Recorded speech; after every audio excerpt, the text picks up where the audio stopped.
శ్రీ సచిదానంద సద్గురు సాయినాథ్ మహారాజుకి జై. మళ్ళీ ఒకసారి మనం ఆయన సన్నిధిలోనే కూర్చొని ఉన్నాము. ఎక్కడ ఉన్నా కానీ ఆయన సన్నిధిలోనే ఉన్నాము.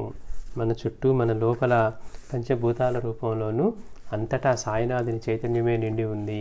మనలోనూ అదే సాయినాథుడు నిండి ఉన్నాడు, అదే చైతన్యం నిండి ఉంది అని ఒకసారి మళ్ళీ మన మనసులో గుర్తు తెచ్చుకొని మనం ఈ సత్సంగాన్ని ప్రారంభించుకుందాం.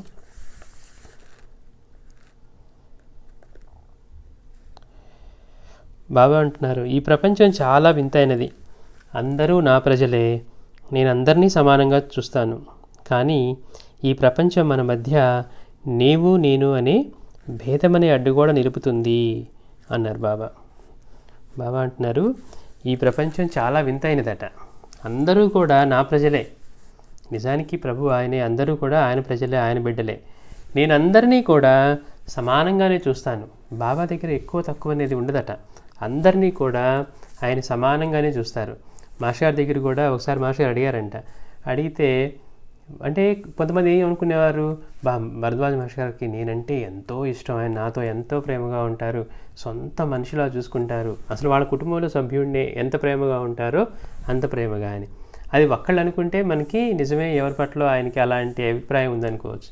కానీ ఏ భక్తుడు ఆయనతో పరిచయంలో ఉన్న ఏ భక్తుడిని అడిగినా, ఎప్పుడో సంవత్సరానికి ఒకసారి కనపడేవాడు అయినా కానీ, వాళ్ళకి లేఖ రాసినా కానీ, వాళ్ళు వచ్చి మాట్లాడినా కానీ, మాస్టర్ గారికి నేనంటే ఎంతో ఇష్టం, అందరిలోకి నేనంటే ఎక్కువ ప్రేమ అనిపించేట్టుగా ఉంటుందంట ఆయన ప్రేమ.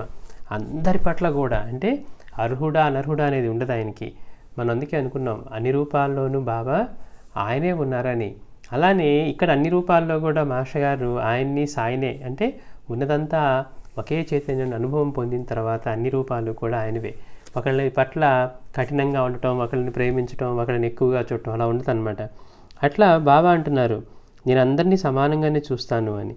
మాస్టర్ గారు అడిగారంటే, మీకు అలా అనిపించింది ఎవరో చెప్తే, అయితే అలాంటి భావం ఉంచుకో, కానీ నాకు ఎవరి పట్ల ప్రేమ లేదు, ఎవరి పట్ల ద్వేషం లేదు అని అంటారు. అంటే రెండూ లేకుండా ఉండే సమభావమే నిజమైన ప్రేమ. అందరి పట్ల కూడా అట్లానే ఉంటుంది, ఒక మహాత్ముడి ప్రేమ అనమాట. మనం అనుకుంటూ ఉంటాం, అబ్బా ఆయనకి ఆయనంటే చాలా ఇష్టం, లేకపోతే ఎక్కువగా చేస్తూ ఉన్నట్టు ఉంటామని. కానీ బాబా అంటున్నారు, అందరూ నా ప్రజలే, నేను అందరినీ సమానంగానే చూస్తాను. కానీ ఈ ప్రపంచం మన మధ్య నీవు నేను అనే ఒక భేదం అనే అడ్డు కూడా నిలుపుతుంది. మనం ఇప్పటికి ఎన్నోసార్లు చెప్పుకున్నాం, అన్నిటికంటే అసలైన అజ్ఞానం ఏంటి అంటే ఈ శరీరమే నేను అన్న భావమే. మనం అదే అనుభవంతో జీవిస్తున్నాం కాబట్టి ఎప్పుడైతే మనం ఈ శరీరమే అనుకున్నామో, మన నుంచి మనకి విడిగా ఉండేవన్నీ కూడా అన్యంగానే కనిపిస్తుంది అనమాట. ఇది నేను అంటే ఆ బౌండరీ గీసేసుకున్నాం. దేహమే నేను అనే చోట ఏమవుతుంది, మనం ఆ బౌండరీతోనే ఉన్నాం అనమాట. ఈ దేహమే నేను అనే దగ్గర ఆ బాడీకి ఉన్న బౌండరీనే మనం పెట్టుకోవటం వల్ల ఇంకా అక్కడి నుంచి ఏమవుతుంది, పక్కన వాళ్ళకి మనకి నేను వేరు, వాళ్ళు వేరు, వాళ్ళు అన్నీ వేరుగా కనిపిస్తాయి అన్నమాట. అందుకని బాబా అంటున్నారు, ఈ ప్రపంచం మన మధ్య నేను నీవు అనే భేదం అనే అడ్డు కూడా నిలుపుతుంది. అందుకే 10 మంది ఒక చోట చేరితే ఏదో ఒక గొడవ రేగుతుంది అంటున్నారు. ఎప్పుడైతే ఈ వేరు భావం వచ్చిందో, మనం వేరు వాడు వేరు అన్నాం అనుకో, మనం అన్నీ జడ్జి చేస్తూ ఉంటాం అనమాట. మన గురించి మనం ఏం జడ్జి చేసుకుంటామండి, మామూలుగా మనం అంతా ఒకటే అయితే ఎంతసేపటికి మనం బయట వాడిని చూసి జడ్జి చేస్తూ ఉంటాం. అట్లాగా ఇష్టము అయిష్టము ఇవన్నీ మన మీద మనకి ఎప్పుడైనా అయిష్టం కలుగుతుందా? మనం పక్కన వాటి అన్నిటి మీద కూడా ఇటువంటి అభిప్రాయాన్ని పెంచుకుంటాం అనమాట. ఇష్టమని, కోపమని, వాడట్లా వీటిట్లా. ఎప్పుడైతే వేరుభావం వచ్చిందో ఇవన్నీ కూడా మనలోంచి బయటపడుతూ ఉంటాయి. అందుకే బాబా అంటున్నారు, 10 మంది ఒక చోట చేరితే ఏదో ఒక గొడవ రేగుతుంది. వారిలో కొందరు దొంగలవుతారు. వారికి నేను చేయగలిగేది ఏమున్నది? రేపొక నాటికి చావబోయేవాడు కూడా ఈరోజు ఇతరులను చంపడానికి, అంటే నాశనం చేయడానికి పన్నాగాలు చేస్తూ ఉంటారు. వారు నాకెంతో బాధను కలిగిస్తారు అన్నారు బాబా. అంటే బాబాకి తెలియకుండానే జరుగుతున్నాయంటే అన్నీ తెలుసు. అందుకే బాబా చెప్తున్నారు, వారిలో కొందరు దొంగలు అవుతారు, నేను వారికి చేయగలిగింది ఏమున్నది? రేపొక నాటికి చావబోయేవాడు కూడా ఈరోజు ఇతరుల నాశనానికి, అంటే ఇతరులను చంపడానికి పన్నాగాలు చేస్తూ ఉంటారు. వారు నాకెంతో బాధను కలిగిస్తారు అన్నారు. మరైతే మనం ఎలా తరించాలి అంటే బాబా అంటున్నారు, నీవు ఈ భేదమనే గోడను కూలద్రోయి. ఎవరికెవరి శత్రువులు? అంతా ఒక్కటే. చూడండి, గమ్మత్తు ఏంటంటే మనకి ఇప్పుడు దాకా వచ్చిన వాళ్ళందరూ ఇదే మాట చెప్పారు. అంతటా ఒకే పరమాత్మ చైతన్యమే ఉంది, అంతటా ఒకే భగవంతుని యొక్క తత్వం నిండి ఉంది, అన్ని రూపాల్లో కూడా ఆయనే, ఆ భగవంతుడే నిండి ఉన్నాడు అని చెప్పని వాళ్ళే లేరు. ఎంతమంది మహాత్ములు వచ్చినా అందరూ అదే చెప్పారు. బాబా కూడా ఏమన్నారు, నీవు ఈ భేదం అనే గోడను కూలద్రోయి. ఇక్కడేంటి ఆ భేదం, నీవు వేరు నేను వేరు అనే భేదం. మరి అది ఎలా పోతుంది అంటే, అన్ని రూపాల్లోనూ ఆ భగవంతుడి చైతన్యమే, ఆ సాయినాథుడే, లేకపోతే మనం ఎవరిని ఆశ్రయించామో ఆ గురుస్వరూపమే ఉంది అని అనుభవం కలిగే వరకు, అంటే అట్లాంటి గోడను కూలద్రోయి. ఇప్పటిదాకా మనం ఎవరినైతే అన్నీ వేరు వేరు అనుకుంటూ ఉన్నామో, సాయి చేత చదవటం మొదలుపెట్టిన తర్వాత అన్ని రూపాల్లో కూడా ఆయనే ఉన్నారు అనేటువంటి ఆలోచన మనకు కలుగుతుందన్నమాట. దాని మీద మన మనసు ఎంత పెట్టి మనం మన గురువుని అంటి పెట్టుకుంటామో, అన్ని రూపాల్లో గురువుని చూడ యత్నిస్తామో, బాబా చెప్పినటువంటి నిష్టని నిలుపుకోగలుగుతామో. నీవు ఈ భేదమనే గోడను కూలద్రోయి. ఎవరికెవరు శత్రువులు? మనం ఒకరి పట్ల శత్రుత్వం వహించిన మాస్టర్ గారు అంటారు, ఒకసారి వివరంగా ఆలోచించండి, నిజంగా వాడితో శత్రుత్వం అంటే ఏంటి, వాడంటే ఎవరు, అసలు వాడికి ఆధారం ఏంటి, వాళ్ళు ఏముంది, ఇట్లా మన లోపలికంటూ వెళ్తే మళ్ళీ అంతా కూడా ఒకే చైతన్యం యొక్క రూపం అని, మనం కేవలం వాడు ఆ రూపం అనుకోవటం వల్ల, వాడు మనకి ఏదో చేశాడు అనుకోవటం వల్ల మనం వాడితో గొడవ పడటం కానివ్వండి, వాడితో మనకి పడపోవటం కానివ్వండి, వాడితో శత్రుత్వం కానీ. అందుకని అన్నిటికంటే ముఖ్యం ఏంటంటే బాబా చెప్పినటువంటిది, ప్రాణులన్నిటి రూపాల్లోనూ నేనే సంచరిస్తూ ఉంటాను అని. అది గుర్తుపెట్టుకోవటమే నిష్ట. అన్ని రూపాల్లోనూ మనతో కలిపి ఆయనే సంచరిస్తూ ఉన్నారు, ఆయన తప్పించి అన్యంగా లేదు, ఒక్కడైన పరమాత్మ ఇన్ని స్వరూపాలు ధరించాడు. అది మనం గుర్తుపెట్టుకొని బాబా ఎలాంటి అనుభవాలు ఇచ్చారో, ఒక్క సాధువులే కాదు, మనం ఎవరిని చూసినా కానీ, చిన్న చిన్న చీమల దగ్గర నుంచి జంతువుల దగ్గర నుంచి అన్నిటినీ, ఏ దేవతను ఆరాధించినా, ఎవరిని ఆశ్రయించినా, ఎవరిని ఆదరించినా, ఎవరిని తృణీకరించినా అన్నీ ఆయనకే చెందుతున్నాయి అని మాటలతో మాత్రమే చెప్పకుండా అనుభవం అనే భాషతో మాట్లాడారు. ఎందుకు అంటే మన మధ్య ఉన్న ఈ భేదమనే గోడను కూలద్రోయటానికి అన్నమాట. అన్నీ వేరు అనే భావం నుంచి అన్నీ ఆయన రూపాలే నాతో కలిపి అని ఆ భేదం అనే గోడని కూలద్రోయటానికే. ఎందుకంటే అలా చేయమంటుంది అంటే బాబా అంటున్నారు, అది నిజానికి తరించే మార్గం అట. తరించే మార్గం ఏంటి అంటే, నీవు ఈ భేదం అనే గోడను కూలద్రోయి, ఎవరికెవరు శత్రువులు, అంతా ఒక్కటే అంటున్నారు. ఇది మనం గుర్తుపెట్టుకోవాల్సింది.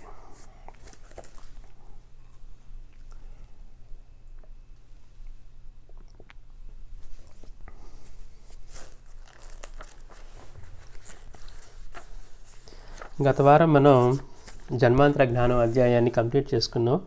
అంటే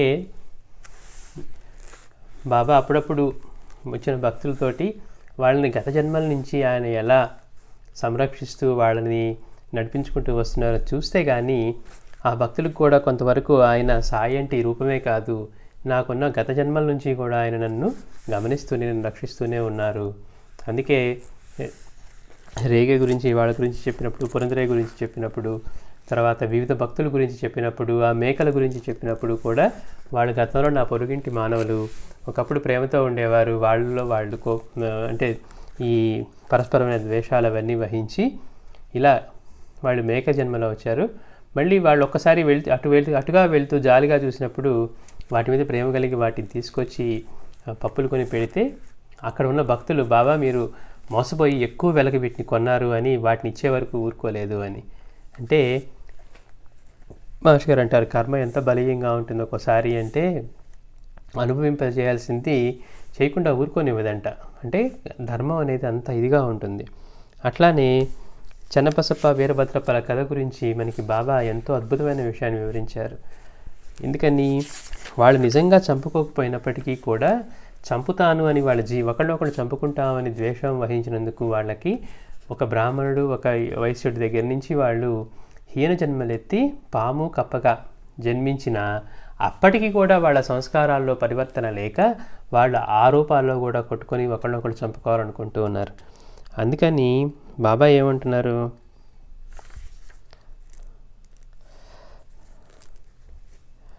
మానవులు చేసిన కర్మలే కాదు భావాలు కూడా మరుజన్మలకు కారణమవుతాయి. మనం అనుకుంటూ ఉంటాం, మనం ఏదో తిట్టుకున్నాం కానీ వాళ్ళ గురించి మనం ఏమైనా వాళ్ళని నిజంగా వాళ్ళని కొట్టామా, చంపామా, లేకపోతే ఏమైనా చేసామా అని. కానీ నిజానికి మనకి ధర్మం తెలియకపోవటం వల్ల మనమే అనుకున్నది ఏదో అనుకుంటూ ఉంటాం. కానీ ధర్మం ఎలా పనిచేస్తుందట, మానవులు చేసిన కర్మలే కాదు, అంటే వాడిని కర్మే కాదు, వాడు ఆ సంకల్పం చేసినా కానీ వాడి భావాలు కూడా మరుజన్మలకు కారణమవుతాయి. అందుకే సాటి మనిషిని పనికి మాలిన వాడా అని తిట్టినా కూడా నరకం వస్తుందని క్రీస్తు చెప్పాడు. అందుకని సాటి వారిని పరోక్షంగా నిందించడం పాపమని సాయి బోధించిన మరొక సంఘటన మనం అంతకుముందు గమనించాం.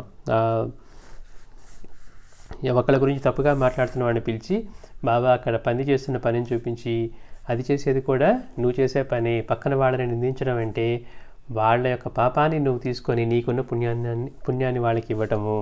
ఎలా అయితే పంది కిందున్న అశుద్ధాన్ని తీసుకొని తన నాలుకకున్న శుభ్రతని నేలకు సమర్పిస్తూ ఉందో, అట్లా మనం పక్కన వాళ్ళ గురించి పరోక్షంగా నిందించడం దానితో సమానమని బోధించారు. అందుకని మానవుడు సాత్విక భావాలను అలవర్చుకొని అసుర భావాలను తొలగించుకోవడం ఆధ్యాత్మిక జీవితానికి అంతటికీ కూడా పునాదిగా చెప్పింది భగవద్గీత. మనమేమో శ్లోకాలు నేర్చుకొని శ్రావ్యంగా పాడగలుగుతున్నామా, ఒత్తులు సరిగ్గా పలకగలుగుతున్నామా, లేకపోతే పదాలకు అర్థం తెలుసుకోగలుగుతున్నామా, మనకి భగవద్గీత తెలిసిపోయింది, మనకు వచ్చేసింది, ఇలాంటి మాటలు మనం వింటూ ఉంటాం. నిజానికి భగవద్గీత చెప్పినటువంటి మూల సూత్రం ఏదట అంటే, మానవుడు సాత్విక భావాలను అలవరుచుకొని అసుర భావాలను తొలగించుకోవడమే ఆధ్యాత్మిక జీవితానికి అంతటికీ పునాదిగా చెప్పింది భగవద్గీత. మనం బాగా గమనిస్తే బాబా చెప్పిన సూక్తుల్లో కూడా ఎక్కువ మనలో అటువంటి మానవత్వాన్ని పెంపొందించుకోవటానికి, అటువంటి సాత్వికతను అలవర్చుకోవడానికే బాబా చెప్పినటువంటి సూక్తులన్నీ కూడా. అన్ని రూపాల్లో నేను సంచరిస్తూ ఉంటాను, ఎవరిపై కోపించినా ద్వేషించినా అది నాకే చెందుతుంది, ఇట్లాంటి విషయాలని మనకి ఎందుకు అందించారు అంటే, ముందు అందరిలో ఆయనే ఉన్నాడు అన్న ఒక్కదాన్ని బేస్ చేసుకొని మనలో అటువంటి సాత్వికత అలవడుతుందన్నమాట. అలా కాకుండా మనకి భగవద్గీత తెలియటం అంటే, నేను శ్లోకాలు అద్భుతంగా నేర్చేసుకున్నాను, ఇంకేముంది మ్యూజిక్ ప్లేయర్ కంటే కూడా బాగా పాడగలుగుతున్నాను అనుకుంటే మనకు ఉపయోగం ఏమీ లేదు. మాస్టర్ గారు అంటారు, ఒక శాస్త్రం కానీ ఒక విషయం కానీ ఒక అర్థమైనట్టు పండితుడికి ఎట్లా గుర్తు అంటే, పండితుడు వాటిని వల్లించడం కాకుండా వాడి ప్రవర్తనలో వాటిని ఆచరించి చూపటం అట. భగవంతుడు అన్ని జీవుల్లో ఉన్నాడు అన్నప్పుడు అందరి పట్ల అటువంటి భావాన్ని నిజంగా వాడు ప్రదర్శించగలిగితేనే వాడికి ఆ గ్రంథమో ఆ శాస్త్రమో అర్థమైనట్టు అంటారు. లేదనుకోండి అర్థమై ఉపయోగం లేకుండా అయిపోతుంది అనమాట. అర్థం అయితే వాడు దాన్ని ఆచరిస్తాడు. అందుకని అన్నిటికంటే కూడా సాత్వికమైన భావాలను అలవర్చుకొని అసుర భావాలను తొలగించుకోవడం ఆధ్యాత్మిక జీవితానికి అంతటికీ పునాదిగా చెప్పింది భగవద్గీత. పైగా మాస్టర్ గారు అంటారు, మనతో ఉన్న సంస్కారాలు ఎంతో కఠినంగా ఉంటాయంట, పాషాణం కంటే కూడా కఠినంగా ఉంటాయి, జన్మజన్మల నుంచి అవి మనల్ని వెంటాడుతూనే వస్తూ ఉంటాయంట. వెదవ కోపం పో అనగానే పోదట.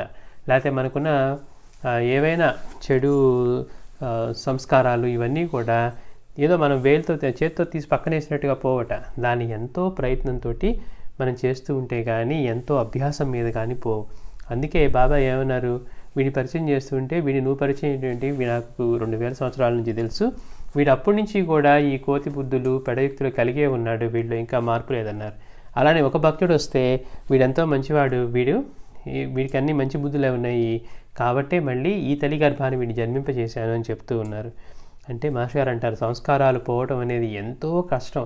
అదేంటండి మీరు ఇన్ని పారాయణలు చేశారు కదా, ఇంకా మీలో మారలేదే అంటే, మనకి శ్రీ గురు చరిత్రలో కూడా మనం చూస్తాం.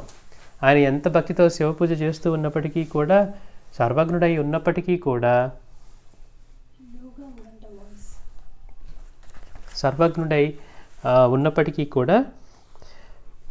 వాళ్ళ బలహీనతలు పోకుండా ఉండటం అనేది మనకి అదే తెలియజేస్తుంది అనమాట. ఆ సంస్కారాలు ఎంత బలంగా ఉంటాయి అంటే, ఆయన మనకి శ్రీ గురు చరిత్రలో అద్భుతమైన అధ్యాయం ఉంటుంది. అట్లాగా అయితే మరి అంత తేలిక పోవు కదండి. అలాంటప్పుడు మనం ఏం చేయాలి అంటే, మాస్టర్ గారు అంటారు, ఒక బలంగా నాటినటువంటి స్తంభాన్ని మనం మొదటి రోజు కదిలించామనుకోండి, భూమిలో ఉన్నదాన్ని కనీసం చీమంతా కూడా కదలదు, 10 రోజులు కదిలించినా కదలదు, 11వ రోజు నుంచి ఒక చిన్న కదలిక, చీమంత కదలిక, అట్లా కొన్ని రోజులు కదిలిస్తూ ఉంటే ఆ లోపల బలంగా ఉన్న స్తంభం ముందు కదలటం మొదలు పెడుతుంది. ఎప్పుడైతే మనం అదే పనిగా దాన్ని కదిలిస్తూ ఉన్నామో ముందుకు వెనక్కి, పెద్దగా జరగకపోవచ్చు, కానీ ఆ రోజు చేసే ప్రయత్నం వల్ల కొంత కదులుతూ చివరికి దాన్ని కదిలించి కొన్ని రోజుల తర్వాత అదే ప్రయత్నంతో మనం చేసే ప్రయత్నం వల్ల ఆ భూమిలో దానికి ఆ ఖాళీ ఏర్పడి దాన్ని పెకిలించడానికి సాధ్యమవుతుందన్నమాట.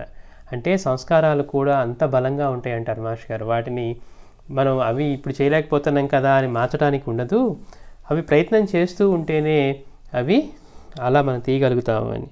అందుకని ఇలా జన్మజన్మల్లో నుంచి. కాబట్టి ఇంకోటి అంటారు మాస్టర్ గారు, మనకి జన్మజన్మలా కూడా సాయినాథుడి యొక్క రక్షణ అవసరమే. అందుకనే ఎలాంటిది కోరుకున్నారట బాబాని అడిగినప్పుడు, నా ఖజానా తాళం చెవి నీ చేతిలో పెట్టా, నీకేం కావాలో కోరుకో అంటే, నాకు అన్ని జన్మల్లోనూ మీ తోడు ఉండాలి అని కోరుకున్నాడంట. ఎందుకని? బాబా అంతటి మహాత్ముడు లభించినప్పటికీ, మనల్ని ఆ క్షణంలోనే మహాత్ములు చేయగల సామర్థ్యం ఆయనకు ఉన్నప్పటికీ కూడా అందుకు సిద్ధంగా మనం ఉండమట. అందుకని మాస్టర్ గారు అంటారు, సాయి లాంటి మహాత్ముడు దొరికిన 1-2 జన్మల్లో ఆయన పట్టుకొని తరించగలగాలి అనుకుని ప్రయత్నం చేసేవాళ్ళు ఎంతో అరుదుగా ఉంటారు. ఎందుకంటే గీతలో కృష్ణుడు ఎప్పుడో చెప్పున్నాడు, ఆత్మజ్ఞానం కోసం యత్నించేవాళ్ళు కొన్ని వేల మందిలో ఒకడు ఉంటాడని. మనం ఎన్ని తెలిసినా కానీ మళ్ళీ మనం ఈ పారాయణ అయిపోయిన తర్వాత, సత్సంగం అయిపోయిన తర్వాత మళ్ళీ మన ఆలోచనలు, మన జీవితం, మన ఇన్సెక్యూరిటీసు, మన జాబు ఇవే ఉంటుంది తప్పించి, అయ్యో నాకు ఇచ్చిన జీవితంలో ఇన్ని రోజులు అయిపోయాయి, ఎన్నున్నాయో నాకు తెలీదు. మనం ఈ ఆత్మజ్ఞానం అంటే ఏంటో, గురువు యొక్క అనుగ్రహం పొందాలి, అసలు ఈ జీవితం ఉన్నదే గురువు అనుగ్రహం పొందడానికి, మిగిలినవన్నీ కూడా మనం సాధించుకునేవన్నీ కూడా మనల్ని మనం మెయింటైన్ చేసుకోవడానికే తప్పించి అవి మనతో రావు అనే ఆలోచన మనలో ఎంతమందికి కలుగుతుంది? అందుకని అలా కలగదు కనుక మనం ఎన్నో జన్మలు ఎత్తేవాళ్ళమే కనుక మనకి ఆయన రక్షణ ఎప్పుడూ అవసరమే. మాస్టర్ గారు అంటారు, అది అందించగలగటమే సాయి యొక్క విశిష్టత అన్నారు. అది జన్మాంతర జ్ఞానం యొక్క సారాంశం అన్నమాట. ఇవాళ మనం సద్గతి అనే అధ్యాయాన్ని తెలుసుకుందాం.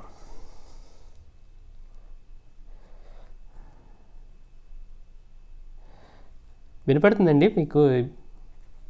సాయిరామ్.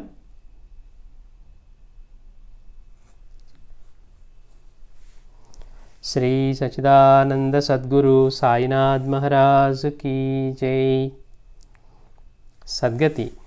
జీవుడు మరణ సమయంలో స్మరించిన దానినే మరుజన్మలో పొందుతాడని శాస్త్రం చెప్తుందట. జీవుడు మరణ సమయంలో స్మరించిన దానినే మరుజన్మలో పొందుతాడు అని శాస్త్రం. అందుకే పరీక్షణ్ మహారాజు చివరి దశలో శుకుని నుండి భాగవతం విని ఉత్తమ గతి పొందాడు. మన శాస్త్రం ఏం చెప్తుంది అంటే, జీవుడు మరణ సమయంలో స్మరించిన దానినే మరుజన్మలో పొందుతాడని. కానీ మనం ఏమనుకుంటున్నాం ఇప్పటిదాకా, ఇప్పుడే ఎందుకండి, మనం ఏ వయసు అయిపోయిందని ఇప్పుడే ఆధ్యాత్మికత ఏంటి, ఈ సత్సంగాలు ఏంటి, ఏదో సినిమాలకో షికార్లకో వెకేషన్కో తిరగకుండా అని పెద్దవాళ్ళం రిటైర్ అయిపోయిన తర్వాత రామకృష్ణ అనుకుంటూ అప్పుడు గడపచ్చు కదా అని. కానీ ఇప్పటి నుంచి ఇటువంటి వాసనే లేని వాళ్ళకి 60 సంవత్సరాల తర్వాత మనకి ఒక కథ చెప్తారు. వాడి నారా అంటే కనీసం నారా అన్న వాడికి ముక్తిస్తా అంటే కూడా వాడి పీచు అంటాడట. అంటే నారని చూసిన. ఎందుకు ఈ మాట అంటున్నామంటే, ఇప్పటి నుంచి మన మనసుకి అటువంటి సంస్కరణ కానీ, ఆలోచనలు కానీ, ఇటువంటి దాని పట్ల ప్రీతి కానీ కలగకపోతే, ఇంతకాలం మనం ఇలాంటి కాలక్షేపంలో గడిపి దురభ్యాసాలతో గడిపిన మనసు స్థిరం ఎలా అవుతుంది? భగవంతుడి గురించి అప్పుడు చింతన ఎలా చేయగలుగుతాం?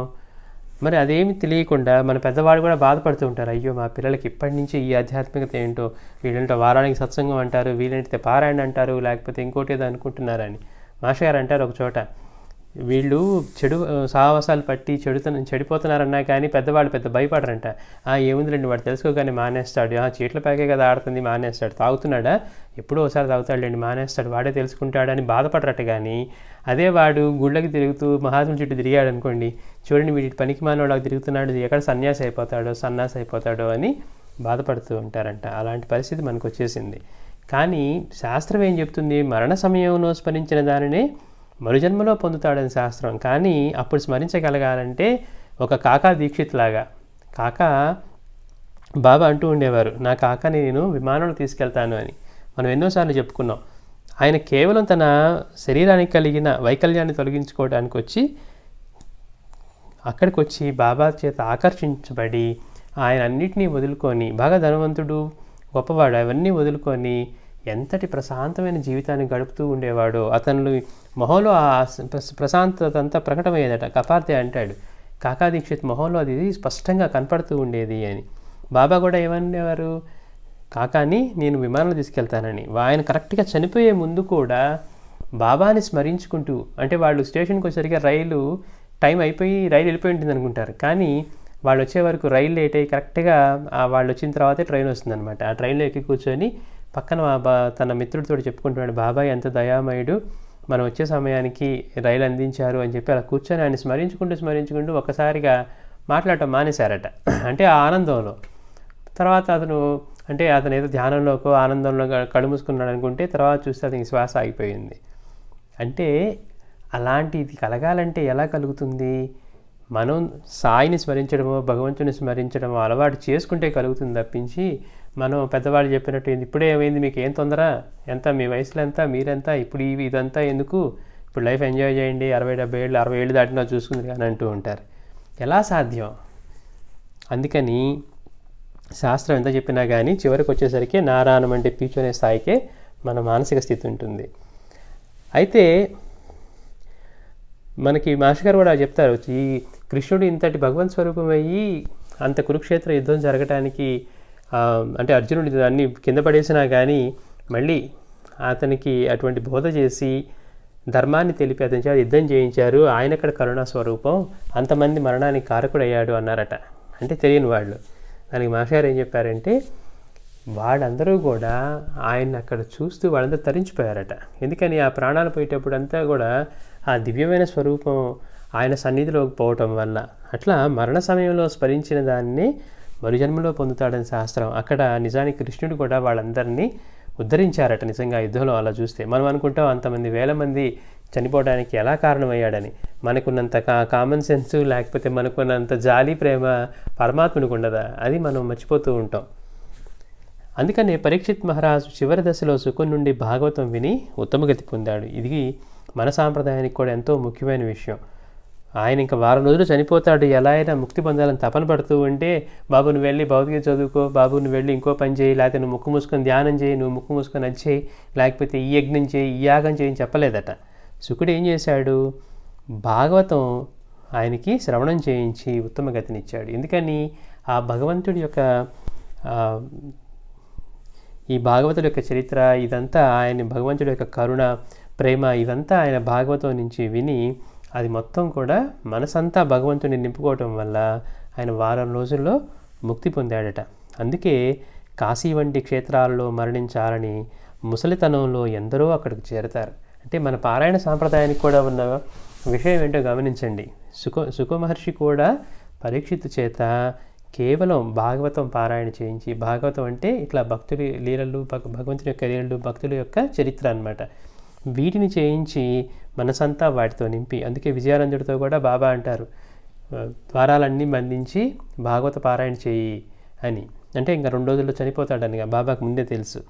అట్లా పారాయణతోటి మనసంతా భగవంతుని నింపుకోవడం అనేది ఎంతో ఉపయోగం అన్నమాట. ముక్తి పొందటానికి ఆయన శుకుడు పరీక్షిత్ మహారాజుకి ఉపదేశించింది. అందుకే కాశీ వంటి క్షేత్రాలలో మరణించాలని ముసలితనంలో ఎందరో అక్కడికి చేరతారు. పాత రోజుల్లో ఇంకా కాశీకి వెళ్ళి మా శేష జీవితాన్ని గడిపేస్తాం, అక్కడే వదిలేస్తాం అని. కారణం ఏంటి? మరణించే టైంలో వాళ్ళు దేని గురించి స్మరిస్తూ ఉన్నారో, ఎక్కడ ఉన్నారో దాన్ని బట్టి వాళ్ళకి ఉత్తమగతి పొందుతారు అని. సకల దేవతలు తానైన సద్గురు సన్నిధిలో మరణించే జీవులు కూడా తప్పక సద్గతిని పొందుతాయి. సకల దేవతలు తానైన సద్గురు సన్నిధిలో మరణించిన జీవులు కూడా తప్పక సద్గతి పొందుతాయి. క్షేత్రాలే అలా అనుకుంటున్నాం మనం. ఇక సకల తీర్థస్వరూపం, సకల దేవతా స్వరూపమైనటువంటి సద్గురు యొక్క సన్నిధిలో మరణించడం అనేది, అటువంటి మరణించిన జీవులకు కూడా తప్పక సద్గతి పొందుతాయి. అది ఎన్నో జన్మల పుణ్యఫలం. స్వామీజీ దగ్గర కూడా ఒక భక్తుడు ఉండేవారట. అతను ఇంకా హైదరాబాద్ నుంచి అతనికి ఇక ప్రమాదకరం అని అనుకుంటే వెళ్ళి తన కొడుకు దగ్గరికి వెళ్ళాలనుకొని వెళ్ళాడట. ఆ రోజు స్వామీజీ హైదరాబాద్ వచ్చి ఉంటే, ఏరా మీ నాన్నగారు రాలేదంటే, మీ నాన్నగారు ఎవరో మిత్రుడిని అడిగితే ఆయనకి ఇట్లా చివరి దశలో ఉన్నాడు, అందుకని కొడుకు దగ్గర పోవాలనుకొని వెళ్ళాడట. అదేదో నా దగ్గరికి వస్తే వాడికి ఉత్తమగతి వచ్చేది కదరా, అక్కడికి ఎందుకు అన్నారట. అంటే చూడండి ఎంత ఆశ్చర్యకరంగా ఉంటాయో మనకి. సద్గురు యొక్క సన్నిధి ఎలాంటిది అంటే, సకల దేవతలు, సకల తీర్థక్షేత్రాలు ఇవన్నీ కూడా, అంటే మేము అనుకున్నాం కదా కాశీ క్షేత్రంలో మరణించిన వారికి ఉత్తమ గతులు వస్తాయని. అట్లా సద్గురు యొక్క సన్నిధిలో మరణించడం అంటే ఈ క్షేత్రాలన్నీ ఆయన పాదాల్లోనే ఉంటాయి, అదనమాట. అట్లా తప్పక సద్గతి పొందుతాయి. అది ఎన్నో జన్మల పుణ్యఫలం. అందుకే సద్గురువులను జంగమ అంటే సంచరించే తీర్థాలు అంటారట. మద్రాసు నుండి మానస సరోవరానికి బయలుదేరిన విజయానంద స్వామి దారిలో షిరిడీ వచ్చాడు. హరిద్వార్ నుండి వచ్చిన ఒక సన్యాసి ఆ యాత్ర కష్టమని చెబితే అతడు ఆ తలంపు విడిచాడు. మద్రాసు నుంచి బయలుదేరినటువంటి ఈ విజయానందుడు అనే ఒక సన్యాసి ఏం చేశాడట, ఆయన మానస సరోవరానికి బయలుదేరి దారిలో షిరిడీ వచ్చాడట. అయితే ఆ షిరిడీ వచ్చినప్పుడు అక్కడ హరిద్వార్ నుంచి వచ్చిన ఇంకో సన్యాసి ఏం చేశాడు, ఆ మానస సరోవరం యాత్ర బాగా కష్టమని చెబితే అతడు ఆ తలపు విడిచాడు. ఇంకేం వెళ్తాంలే, మనం ఇంత కష్టం అని చెప్తున్నారు, ఇది అంత తేలిక కాదండి, అది ఎంతో కష్టం అని ఆ సన్యాసి అవడం వల్ల ఈ విజయానందుడు అది ఆ తలంపై విడిచాడు. అంటే అక్కడికి వెళ్ళటం అనే మానస సరోవరానికి వెళ్ళటం అనే దాన్ని విడిచాడట. తర్వాత బాబా అతన్ని చూస్తూనే కోపంతో, ఈ దొంగ సన్యాసిని బయటకు గంటండి, కష్టానికి వరిచేవాడు సన్యాసే కాడు అన్నారు. ఈ విజయానందుడు అని సన్యసించి వచ్చాడు. కానీ ఇక్కడ ఏం చేస్తున్నాడు, అది కష్టమని చెప్పడంగానే అలాంటి మానస సరోవర యాత్ర కూడా వదిలేశాడు. అందుకని బాబా అతన్ని చూస్తూనే కోపంగా, ఈ దొంగ సన్యాసిని బయటకు గంటండి, కష్టానికి విరిచేవాడు సన్యాసే కాడు అన్నారు. అది విని విజయానందుడు సిగ్గుపడ్డాడు. మనకైతే అది కూడా ఉండేది కాదు, కానీ ఇక్కడ ఆయన సిగ్గుపడ్డాడు. అయ్యో, బాబా జాతర అనిపించుకున్నాను నేను సన్యసించిన తర్వాత కూడా అని.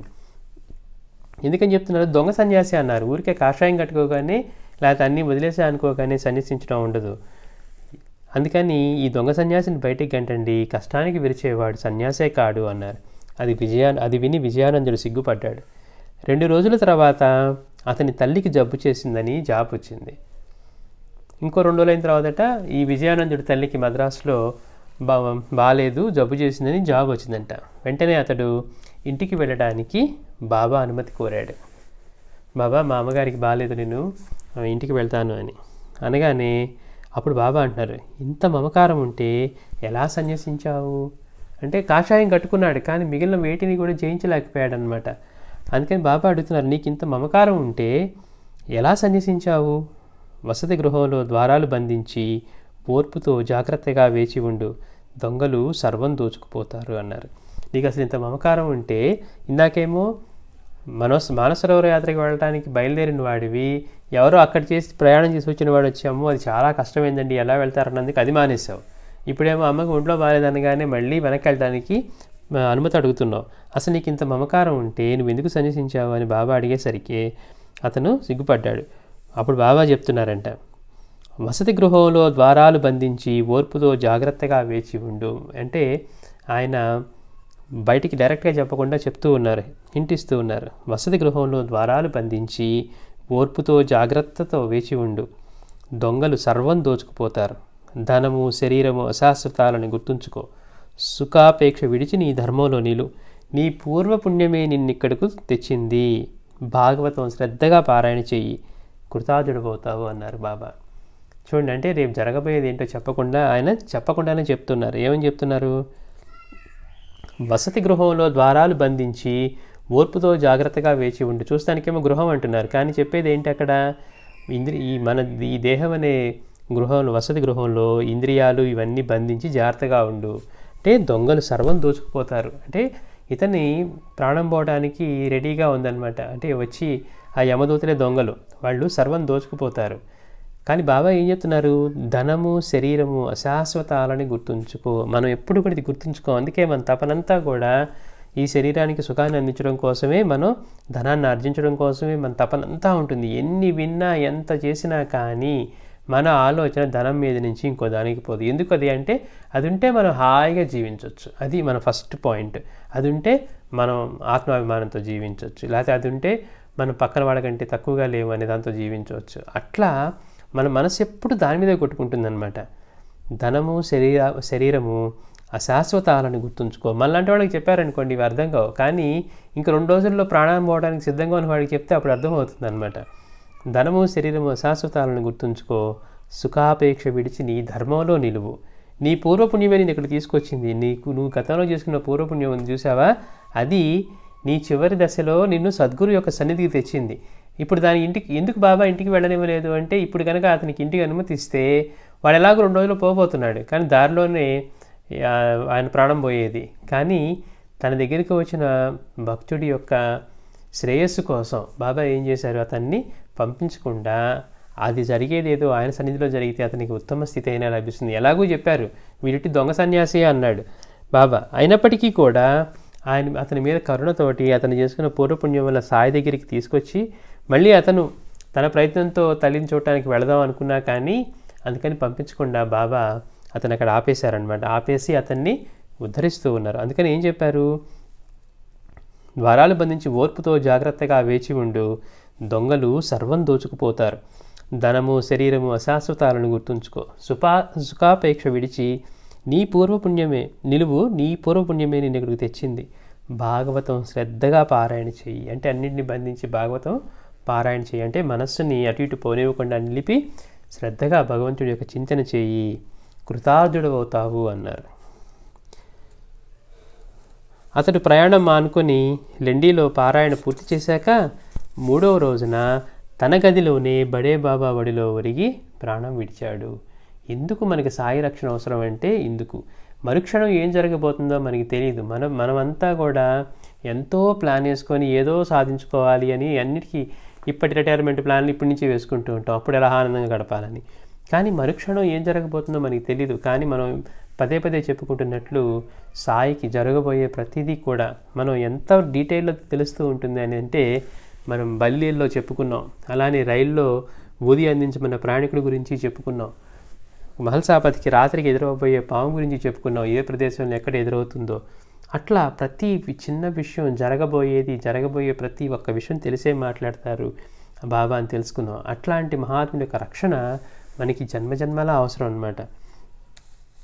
అయితే బాబా చెప్పినట్టుగానే ఇతను ఇంటికి ప్రయాణం మానుకొని లెండి తోటలో కూర్చొని పారాయణ చేశాడట భాగవతం. ఆ పారాయణ పూర్తి చేశాక 3వ రోజున తన గదిలోనే బడే బాబా ఒడిలో ఒరిగి ప్రాణం విడిచాడు. సాయి అతని దేహాన్ని ఒకరోజు ఆగి సమాధి చేయమన్నారు. బాబా చెప్పినట్లుగానే అతను 2 రోజుల తర్వాత పారాయణ చేసుకుని 3వ రోజున బడే బాబా మీదకి ఒరిగి అతని ఒడిలో ప్రాణం విడిచాడట. బాబా ఏం చేశారు, అతని దేహాన్ని ఒకరోజు ఆగి సమాధి చేయమన్నారు. కారణం భక్తులకు అర్థం కాలేదు. అంటే ఎందుకు బాబా ఒకరోజు ఆగమన్నారని. అతని మరణంలో ఏదో మోసముందని శంకించి పోలీసులు వచ్చి విచారించారు. తర్వాత మోసమేమీ లేదని నిర్ణయించి ఆ శరీరాన్ని సమాధి చేయడానికి అంగీకరించారు. విజయానందనతో సాయి చెప్పిన వసతి గృహం అశాశ్వతమైన దేహమే. ఇది నిజానికి మనం ఏమనుకుంటూ ఉంటాం, ఈ జరిగే కథ అంతా, సూక్తులంతా, లీలలంతా కూడా పక్కన వాళ్ళకి చెప్పినట్టుగా ఉన్నాయి, విజయానందునికి చెప్పింది అనుకుంటున్నారు. కానీ బాబా చెప్పినటువంటి ఆ విజయానందుని లీలలో చేసిన బోధ ప్రతి ఒక్కళ్ళకి వర్తిస్తుంది. విజయానందుడితో సాయి చెప్పినటువంటి వసతి గృహం అశాశ్వతమైన దేహమే. మనకున్న ఈ దేహం అశాశ్వతమైనదే. యమదూతలే దొంగలు. ఆయన ముయ్యమన్న ద్వారాలు ఇంద్రియాలు, మనస్సు. పారాయణ ద్వారా భగవంతునిపై మనస్సు నిలిపి శరీరం విడవమనే బాబా చెప్పింది. అంటే మనందరికీ దేహం ఉంది, అందరిది కూడా క్షణభంగురమైన దేహమే, అశాశ్వతమైన దేహమే. అందుకని బాబా ఏమంటున్నారు,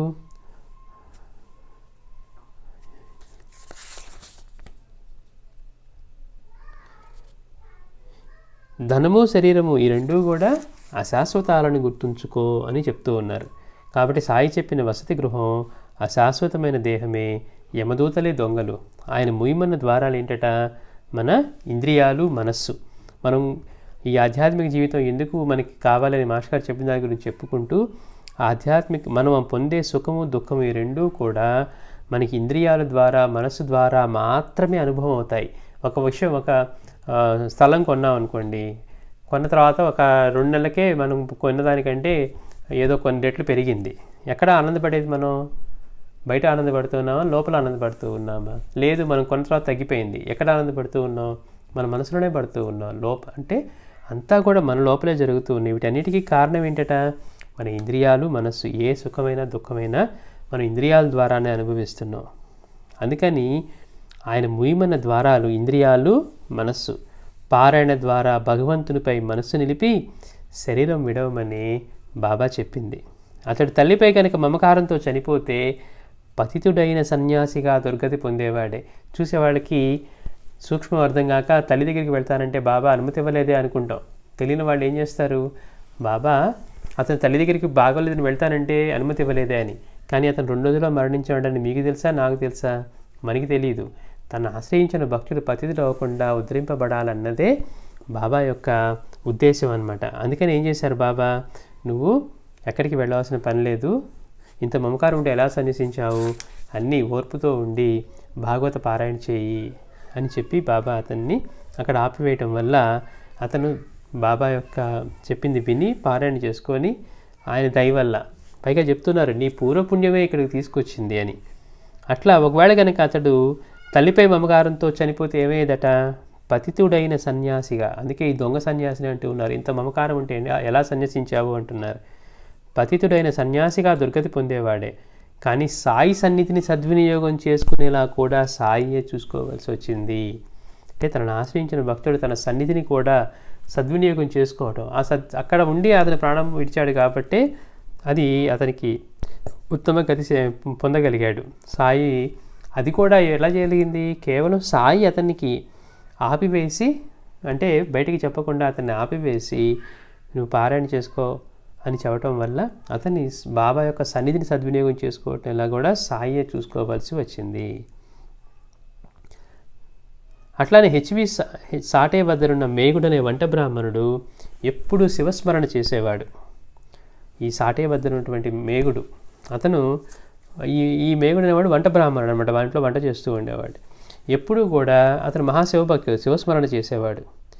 అతని మేలుకోరి సాటే అతనిని షిరిడీ పంపాడు. చూడండి మనకి ఎలా ఉంటుంది. అందుకే మనం స్వజనులని వీళ్ళందరినీ కూడా, మన బంధువుల్ని అందరికీ మన గురువుకి అర్పించాలి అని మనం గతంలో చెప్పుకున్నాం.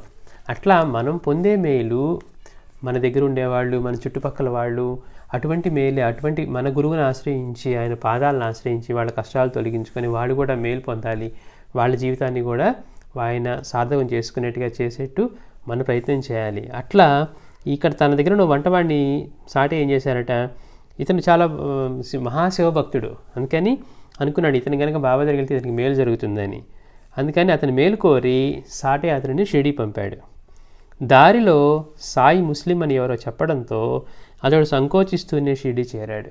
మనందరికీ ఉన్న సమస్య ఇది. మన అనుభవం పొందకముందే మనం జడ్జి చేసేసుకుంటాం, ఎవరో చెప్పిన మాటలు నమ్మేస్తాం. దానంతటికీ కారణం మనకి ఆయన యొక్క వేషభాషలు, వస్త్రాధరణ అవన్నీ చూసి మనం ఆయన ముస్లిం అనుకున్నాం.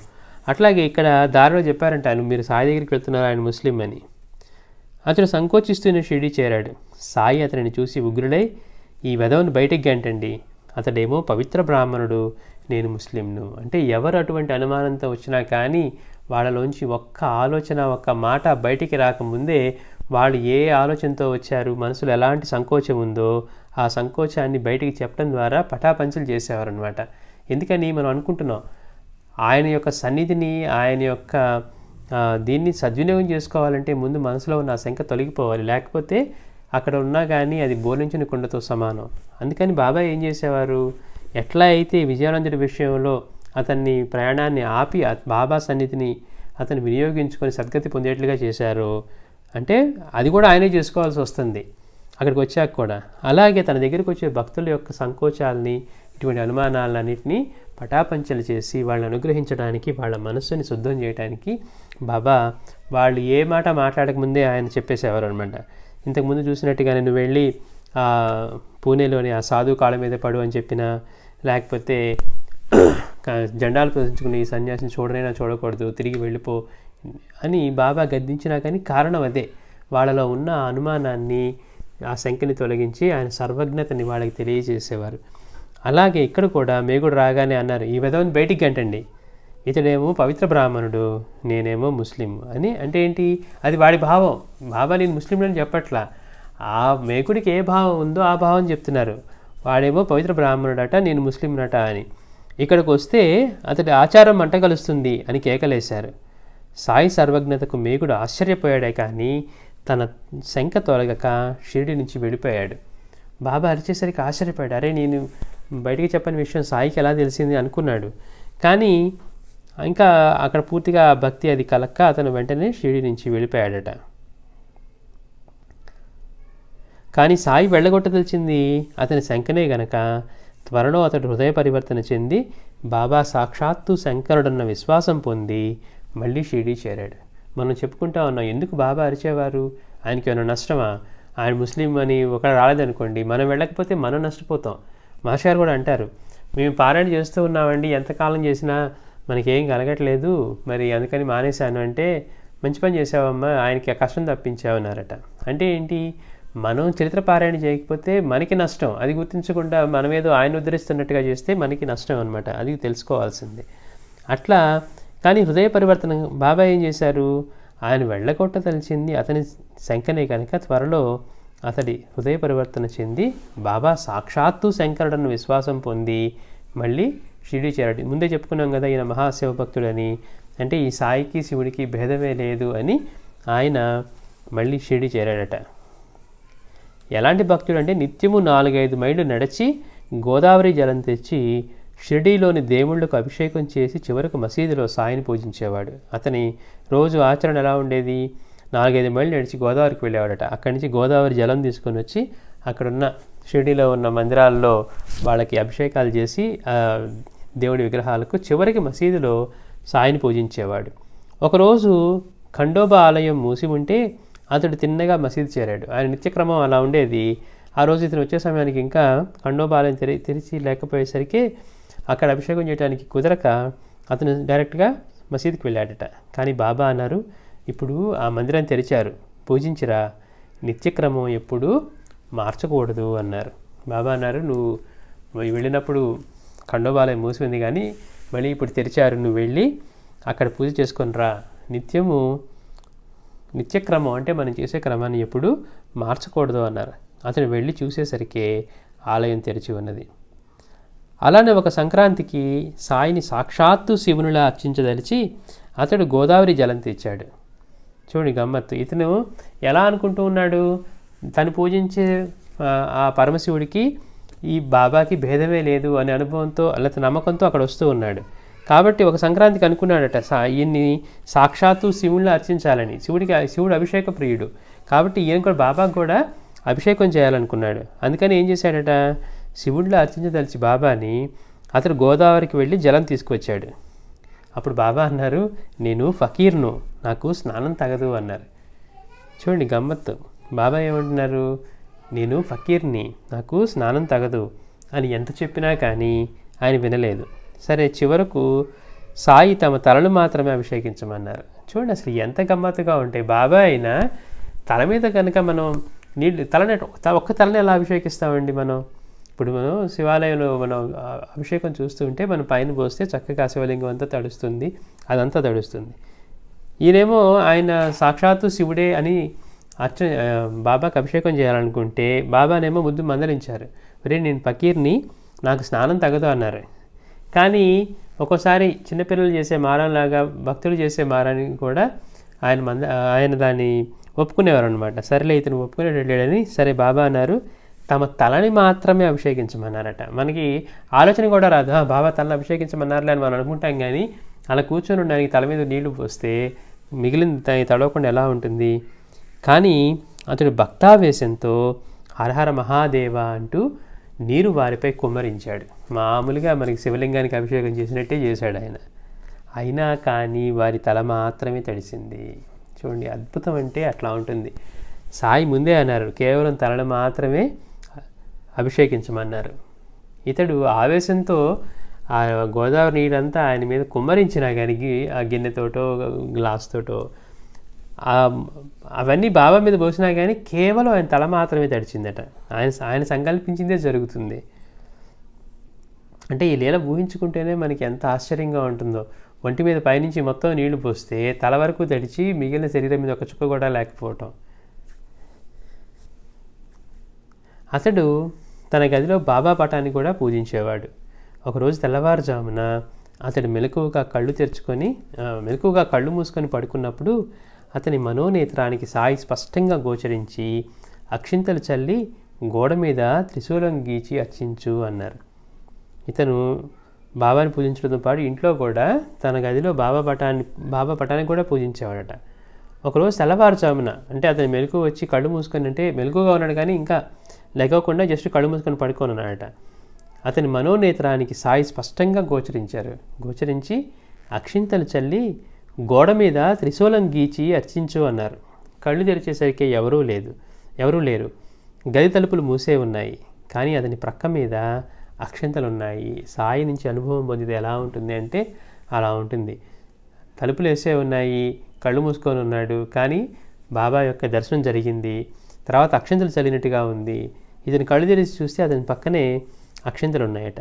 వెంటనే మేగుడు బాబాని దర్శించి ఆ విషయం అడిగాడు. అప్పుడు బాబా అన్నారు, నేను స్పష్టంగా చెప్పాను కదా, నా మాటలన్నిటికీ వ్యర్థం కావు. నేను ఇళ్లలోకి ప్రవేశించడానికి ఏ ద్వారాలు అక్కర్లేదు. నేను సర్వదా సర్వత్రా ఉన్నాను. మళ్ళీ మనకు అది అనుభవం తలుపులేసినాయి కదండి, బాబా ఎలా వచ్చారు? బాబా మనతోటి మన లోపల ఉండకుండా ఉండటం అనేది జరిగితే కదా ఆయన బయట నుంచి రావడానికి. ఆయన ఎప్పుడూ మనతోటే ఉంటారు, మనలోనే ప్రాణశక్తిగా ఉన్నారు, మనలో ఉన్న చైతన్యం ఆయనే. ఆయన ఎక్కడ కావాలంటే అక్కడ. ఈ ఉన్న పదార్థం అంతా ఆయన స్వరూపమే అయినప్పుడు ఆయన ఏ తలుపు బంధిస్తుంది? అందుకని బాబా అన్నారు, నేను స్పష్టంగా చెప్పాను కదా, నా మాటలన్నిటికీ వ్యర్థం కావు. నేను ఇళ్ళలోకి ప్రవేశించడానికి ఏ ద్వారాలు అక్కర్లేదు. నేను సర్వదా సర్వత్రా ఉన్నాను అన్నారు సాయి. వెంటనే అతడు తన గది గోడ మీద త్రిశూలం గీచి పూజించాడు.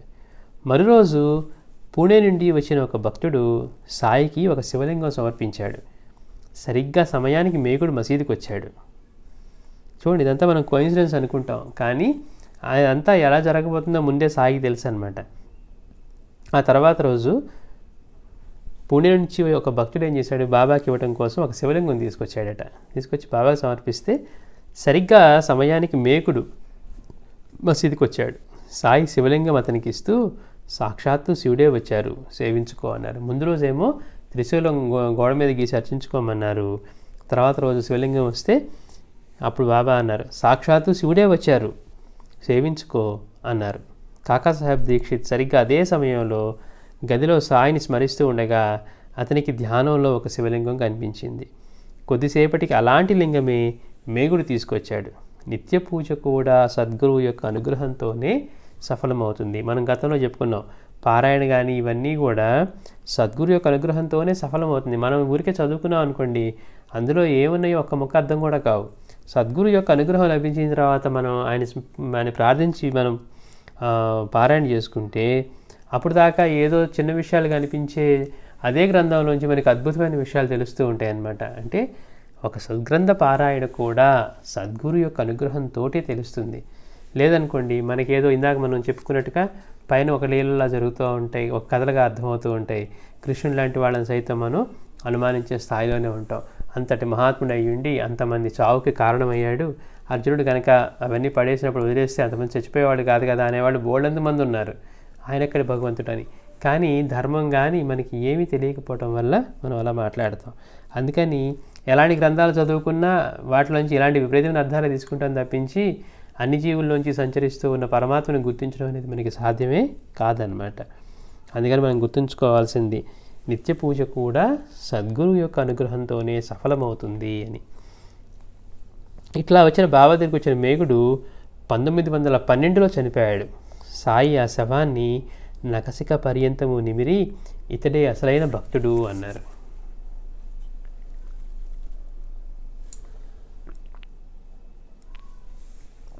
ఈ మేగుడు 1912లో చనిపోయాడట.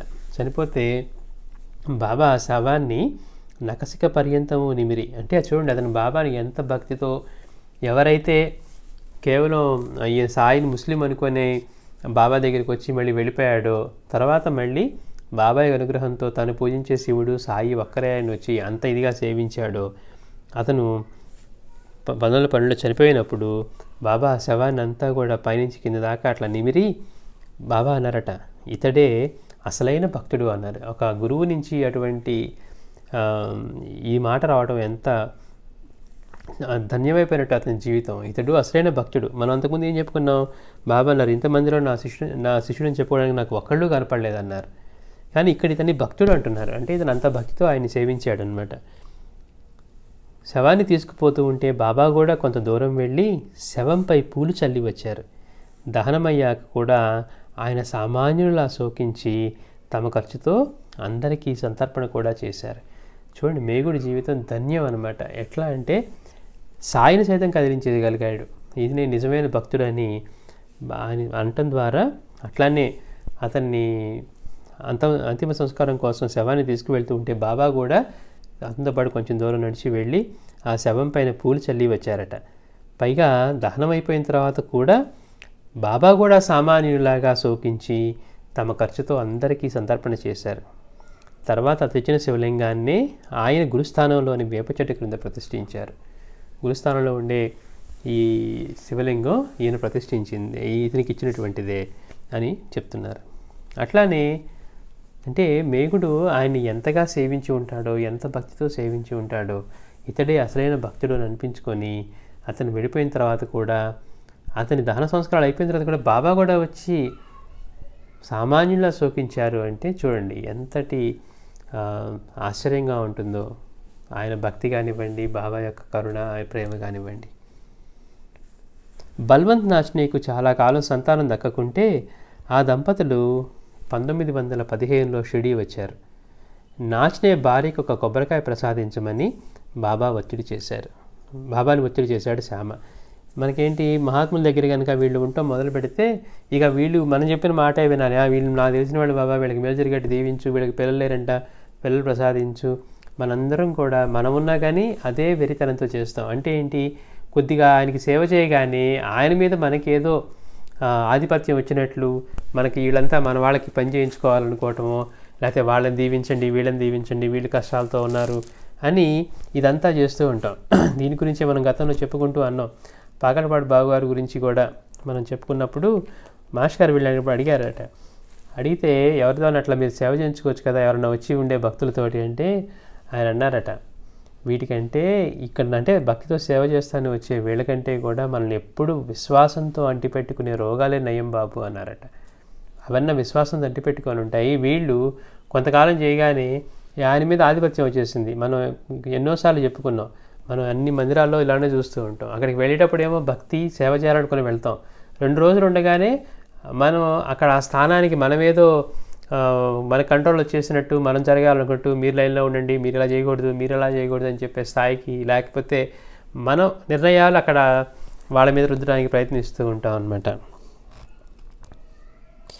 ఈ శ్యామ వీళ్ళందరూ కూడా బాబాకి రతచనువుగా ఉండేవాళ్ళు కాబట్టి అసలు జరగబోయేది ఏంటి, వీళ్ళకి బిడ్డల యొక్క రాత ఉందా లేదా, వీళ్ళు ఎంతకాలం ఉండబోతున్నారు, వీళ్ళ వంశవృక్షం ఎలా ఉండబోతుంది, ప్రసాదించినా ఉంటుందా ఉండదా అనేవి మనకేం తెలియదు. గతంలో కూడా మనం అదే చెప్పుకున్నాం. ఎవరో ప్రాణం పోతే బాబా వాళ్ళు రక్షించవచ్చు కదా అంటే బాబా మందలించారు. అంటే మనం తెలియక ఆయనకంటే మనకేదో ప్రేమో లేకపోతే జాలో కలిగినట్టు, అరే సాయే చేయలేదు అంటే దానికి ఏదో అద్భుతమైన కారణం ఉంటుంది, లేకపోతే ఏదో గంభీరమైన కారణమే ఉంటుందనే విషయాన్ని మర్చిపోయి ఆ క్షణంలో మనం ఆయనకంటే కరుణామూర్తిలో ప్రేమస్వరూపంలో ఉన్నట్టుగా ప్రవర్తిస్తాం, ఆలోచిస్తాం అన్నమాట. ఈ శ్యామ కూడా ఈ బల్వంత్ నాచ్నే వాళ్ళకి సంతానం లేదని వస్తే బాబాని ఒత్తిడి చేశారట. బాబా మీరు కొబ్బరికాయ ఇవ్వండి, ఆవిడికి వెంటనే బిడ్డలు కలుగుతారని. అంటే బాబా సంకల్పం అని కాకుండా ఆయన కొబ్బరికాయ ఇస్తే బిడ్డలు కలిగేస్తారు అంటే ఎంత మూర్ఖంగా ఉంటుందో. నాచ్నే భార్యకు కొబ్బరికాయ ప్రసాదించమని బాబాను ఒత్తిడి చేశాడు శ్యామ అతి చనువు వల్ల. అప్పుడు సాయి కన్నీటితో శ్రీమతి నాచ్నేకి ఒక కొబ్బరికాయ ప్రసాదించి నాచ్నేను తమ పాదాలు ఒత్తమన్నాడు. ఆయన భార్యకేమో బాబా ఎట్లా ఇచ్చారట కొబ్బరికాయ, కన్నీటితో ఇచ్చారట. శ్రీ సాయి కన్నీటితో శ్రీమతి నాచ్నేకు, బలవంత్ నాచ్నే గారి భార్యకి ఒక కొబ్బరికాయ ఇచ్చి బలవంత్ నాచ్నేని మాత్రం తమ పాదాలు ఒత్తమన్నారు. తర్వాత అతని పెన్ను నిమిరి అతనిని కౌగిలించుకున్నారు. ఇచ్చినప్పుడు బాబా సంతోషంగా ఇవ్వకుండా ఎందుకు అలా కన్నీరు కారుస్తూ ఇచ్చారు అనేది మనకి తెలియదు.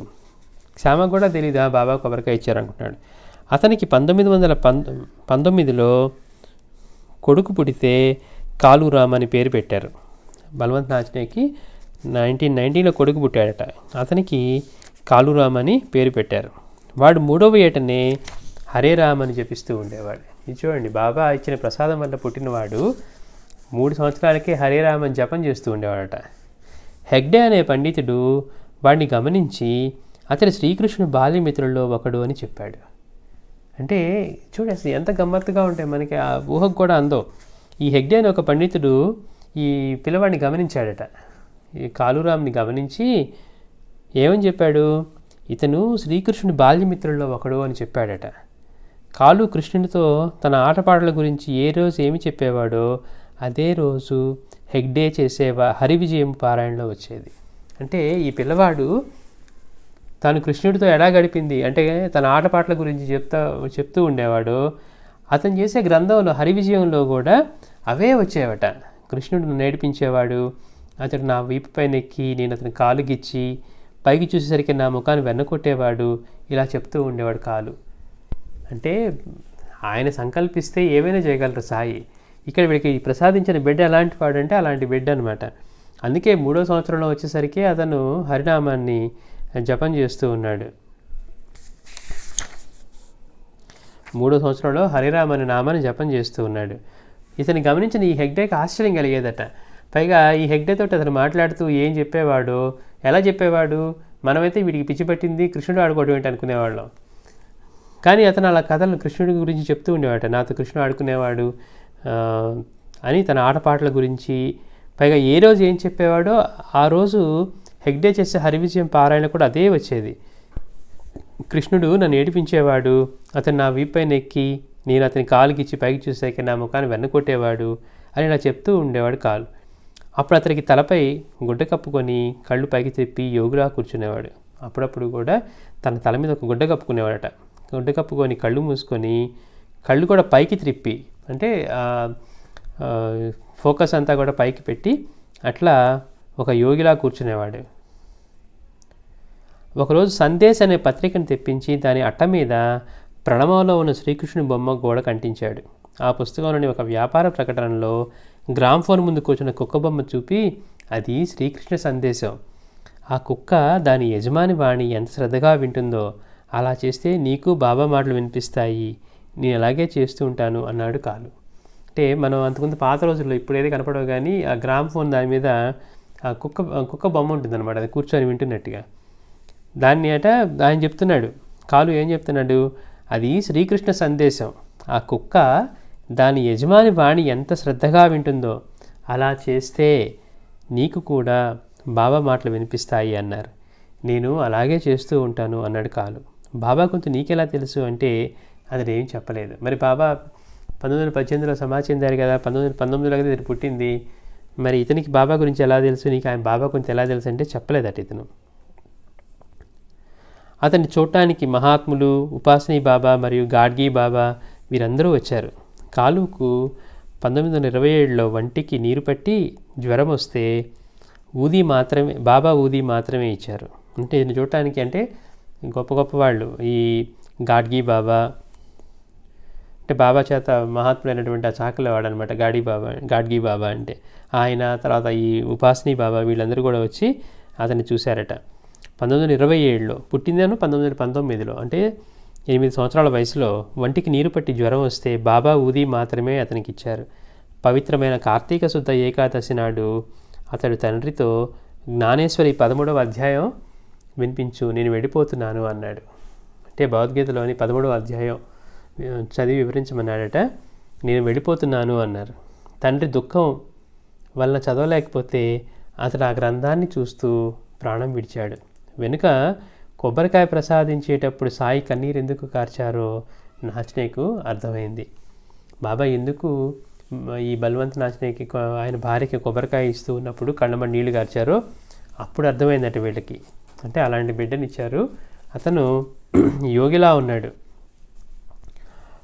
1914లో ఒకరోజు సాయి గర్భిణి అయిన శ్రీమతి రేగేతో నా వరప్రసాదం నీ దగ్గర ఉన్నది అన్నారు. బిడ్డ జన్మించాక ఆయన ఒకరోజు బిడ్డ నీవాడా నావాడా అన్నారు.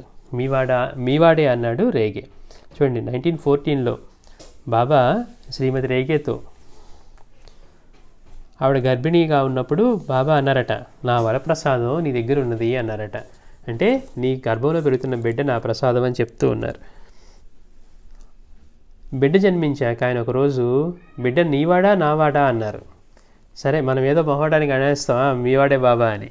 బాబా కూడా ప్రశ్నించారు, ఆ బిడ్డ నీవాడా నావాడా అన్నారు. మీవాడే అన్నాడు రేగే. వాడిని నావాడిగా పెంచు, అంటే మీరు మీ కొడుకు అనుకొని పెంచకండి, ఈ వీడు బాబా బిడ్డని పెంచండి అని చెప్పి రేగేకి చెప్పాడట. 2వ ఏట ఆ బిడ్డ మరణావస్థలో ఉండగా రేగే, బాబా ఈ బిడ్డ కర్మశేషం నాకు ఇచ్చి వాడికి మీ పాదాల చెంత ఆత్మశాంతి ప్రసాదించండి అన్నాడు. బాబా ముందు నుంచి ఎందుకు హెచ్చరిస్తున్నారు వాడు నా బిడ్డ అని తెలుసు వాళ్ళకి జరగబోయేది ఏంటో. అందుకని బిడ్డ జన్మించాక కూడా వాళ్ళకి ఆ భావం కలగటానికి బాబా హెచ్చరిస్తూ ఉన్నారు. ఈ బిడ్డ నీవాడా నావాడా అన్నారు. అతను రేకే అన్నాడు, బాబా ఈ బిడ్డ మీవాడే, మీరు చెప్పారు కదా ముందే మీ వరప్రసాదం అని, ఈ బిడ్డ మీవాడే అన్నారు. అయితే బాబా అన్నారు, రేకేతోటి వాడిని నావాడిగానే పెంచు, మీరు వాడి జన్మకి కారణమైనప్పటికీ కూడా వాడు నా బిడ్డ, వాడిని నావాడిగా పెంచు అన్నారు. కరెక్ట్గా 2 సంవత్సరాల వయసులోనే అతను మరణావస్థలో ఉండగా ఆ పుట్టిన బిడ్డ రేగే వెళ్ళి బాబాతో అన్నారట, బాబా ఈ బిడ్డ కర్మశేషం నాకిచ్చి, అంటే వీడికి ఉన్న అనుభవించాల్సిన కర్మశేషం ఏదన్నా ఉంటే కనుక అది నాకిచ్చి వాడికి మీ పాదాల చెంత ఆత్మశాంతి ప్రసాదించండి అన్నారు. అదే విశ్వాసం అంటే. మనమేం అడుగుతాం, ఎంతసేపటికి బతికించమనో ఇంకోటనో అంటే మన స్థాయికి మనకి ఆడంతే అడుగుతాం. కానీ ఇది బాబా బిడ్డ అని ఆయన చెప్పాడు కాబట్టి, బాబా ఇతనికి ఏదన్నా ఇతని శరీరానికి కారణమైన వాళ్ళ మేం కాబట్టి అతను ఈ శరీరంతో అనుభవించవలసిన కర్మశేషం కనుక ఏదైనా మిగిలి ఉంటే అది నాకు ఇవ్వు, అది నేను అనుభవిస్తాను అతని బదులు, అతనికి మాత్రం ఆ బిడ్డకి మాత్రం మీ పాదాల చెంత ఆత్మశాంతి ప్రసాదించండి అన్నారు. అదే విశ్వాసం అంటే. వెంటనే ఆ బిడ్డ ఎప్పుడైతే అతను అలా ప్రార్థన చేశాడో ఆ బిడ్డ చిరునవ్వుతో యోగిలాగా బ్రహ్మరంధ్రం గుండా ప్రాణం విడిచాడు. ఆ తర్వాత వారు షిరిడి వెళ్ళినప్పుడు రేగే గురించి, ఆ బిడ్డ నావాడు, ఇతని ప్రార్థనను అనుసరించి ఆ బిడ్డను శాశ్వతంగా నా హృదయంలో ఉంచుకున్నాను అన్నారు బాబా. ఇతను బాబా దగ్గరికి అంటే అక్కడ ఇంట్లో నుంచే ఆయన ప్రార్థన చేశాడు, బాబా వీడికి ఏదైనా కర్మశేషం మిగిలి ఉంటుంది నాకు ఇచ్చి వీడికి మీ పాదాల చెంత ఆత్మశాంతి ప్రసాదించండి అని. అట్లా ఎప్పుడైతే అతను ప్రార్థించాడో వెంటనే ఆ బిడ్డ చిరునవ్వుతో ప్రాణాలు విడిచాడట. అది కూడా ఎట్లాగా, యోగిలాగా బ్రహ్మరంధ్రం గుండా ప్రాణం విడిచి. ఆ తర్వాత వారు షిరిడి వెళ్ళినప్పుడు రేగేని చూపిస్తూ బాబా అంటున్నారు, ఆ బిడ్డ నావాడు, అదే కదా ప్రార్థన చేసింది, అతని ప్రార్థనను అనుసరించి ఆ బిడ్డను శాశ్వతంగా నా హృదయంలో ఉంచుకున్నాను అన్నారు బాబా. అట్లానే ఒకానొకప్పుడు ఒక అంధుడు తనకు దృష్టి ప్రసాదించమని ఎంత ప్రార్థించినా బాబా పలకలేదు. అతడు ఖండోబా ఆలయంలో ఉపాసనీ బాబాని దర్శిస్తే ఆయన అన్నారు, ఈ వయసులో దృష్టి వస్తే నీకు కోరికలు హెచ్చుతాయి, జ్ఞానం కోరుకో అన్నారు. ఈ వృద్ధుడు వచ్చి బాబాని దృష్టి ప్రసాదించమంటే బాబా ఏం పలకలేదట. సరే ఖండోబా ఆలయంలోకి వెళ్తే ఉపాసనీ బాబాని దర్శిస్తా అని అన్నారు, నీకు ఈ వయసులో కనుక దృష్టి వచ్చిందనుకో కోరికలు హెచ్చుతాయి, అంటే ఇంతకాలం అది లేకపోవటం వల్ల, అందుకని బాబా దగ్గరికి వెళ్ళి జ్ఞానాన్ని కోరుకో అన్నారు. అతడు మసీదు చేరి జ్ఞానం ఇమ్మని సాయిని కోరినప్పుడు అతను షిరిడీలోనే ఉండమన్నారు బాబా. నెల రోజుల్లోగా అతడు గొప్ప ఆధ్యాత్మిక పరిణతి చెంది ఆ క్షేత్రంలోనే మరణించాడు. అంటే కేవలం దృష్టి కోరుకున్నారు, కానీ బాబా ఉపాసన చెప్పిన తర్వాత బాబా దగ్గరికి వెళ్ళి, బాబా నాకు జ్ఞానాన్ని ప్రసాదించండి అంటే, సరే నువ్వు ఒక నెల షిరిడీలోనే ఉండు అన్నారట. అట్లానే నెల రోజుల్లోగా అతడు గొప్ప ఆధ్యాత్మిక పరిణతి చెంది ఆ క్షేత్రంలోనే మరణించాడు. అప్పుడు బాబా అన్నారు, మరణించింది అతని భార్యే కానీ అతడు కాదు, అతడు సద్గతి పొందాడు అన్నారు బాబా. అంటే ఇక్కడ భార్య అంటే అజ్ఞానం అని, మరణించింది అతడి భార్యే కానీ అతడు కాదు, అతడు సద్గతి పొందాడు అన్నారు బాబా.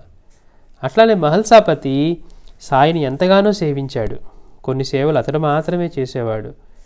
బాబాని మనం మొదటి నుండి సాయి అని పేరు పెట్టి ఆయన్ని పూజించింది మహల్సాపతే. అంటే మిగిలిన వాళ్ళందరూ ఆయన గుర్తించకపోయినప్పటికీ కూడా మొదట గుర్తించి పూజించింది మహల్సాపతే. కొన్ని సేవలు అతడు మాత్రమే చేసేవాడు. ఎప్పుడు సాయి వద్ద ఉండే ఇటుకపై, అంటే బాబా తన దగ్గర ఉంచుకునే గురుప్రసాదమైన ఇటుక పైన ఒక గుడ్డ కప్పి, ఒక గుడ్డ దానిపై దుప్పటి పరిచి ప్రక్క వేయడం మహల్సాపతి మాత్రమే చేసేవాడు. అతనికి కూడా సాయి సద్గతినిచ్చారు. ఎట్లయితే కాకా దీక్షిత్ గురించి చెప్పుకున్నామో అట్లానే సాయి అతనికి సద్గతినిచ్చారు. సెప్టెంబర్ 11, 1922 సోమవారం నాడు అతను పూజ చేసుకొని, నేడు నా తండ్రి శ్రాద్ధానికి వంట త్వరగా చేయండి, నేడే నేను కూడా స్వర్గానికి వెళతాను అన్నాడు.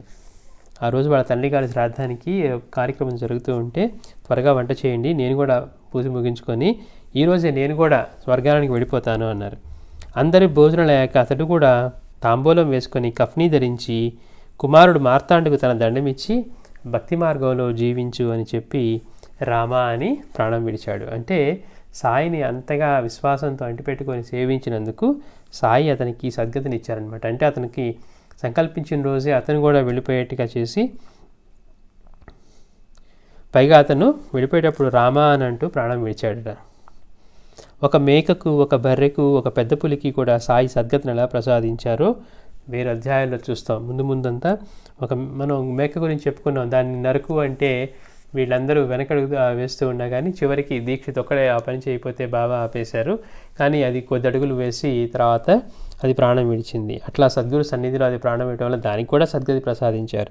అట్లానే విజయానందుడిని చూసాం మనం, బహసాపతి, తర్వాత ఈయన మేఘుడు, ఇట్లా వీళ్ళందరినీ కూడా అంటే వాళ్ళకే కాకుండా ఒక మేకకు, ఒక బర్రెకు, ఒక పెద్ద పులికి కూడా సాయి సద్గతిని ఎలా ప్రసాదించారో వేరు వేరు అధ్యాయాల్లో చూస్తాం. అలాగే ఒకరోజు శ్రీమతి జోగ్తో బాబా అన్నారట, తల్లి బాగా నెయ్యి వేసిన పులగం వండి మధ్యాహ్నం ఆరతయ్యాక మీ దొడ్డి వైపుకి వచ్చే గేదెకు పెట్టు అన్నారు.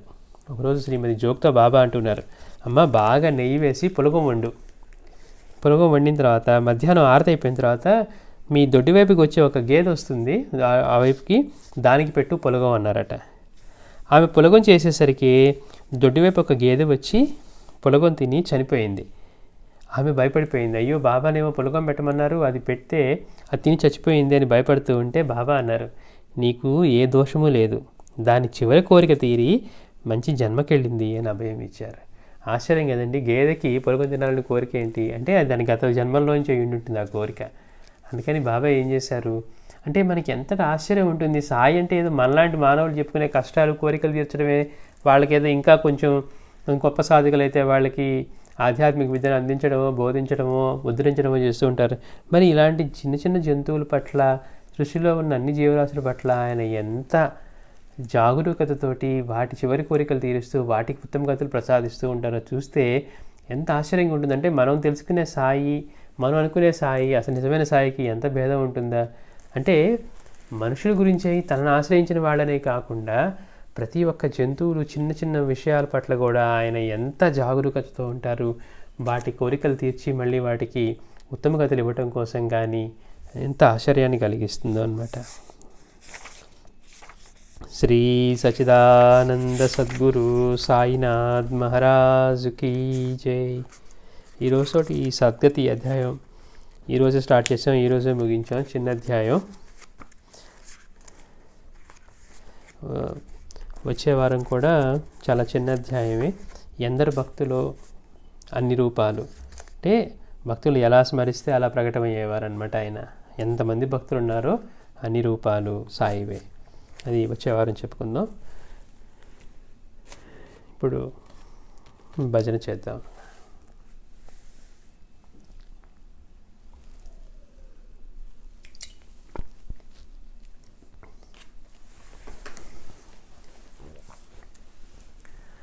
శ్రీ సచిదానంద సద్గురు సాయినాథ్ మహారాజ్ కీ జై.